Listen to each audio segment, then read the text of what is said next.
എൻ്റെ പ്രിയ കൂട്ടുകാർ, അടുത്തത് തേനീച്ചേനെ ഇതിനകത്തേക്ക് വളരെ വീട്ടിന് സെറ്റ് ചെയ്ത് കുഞ്ഞും മക്കയോടുകൂടി ഇവിടെ സെറ്റ് ചെയ്ത് വെച്ചേക്കാം.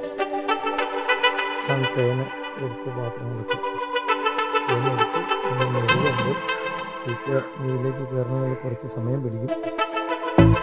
ആദ്യത്തെ വീഡിയോയിൽ ഞാൻ കുറച്ച്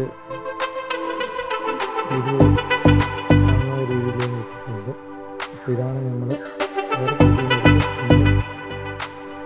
കുഞ്ഞും മുട്ടയും നോക്കിയത്. ഇനി അടുത്തത് നെക്സ്റ്റ്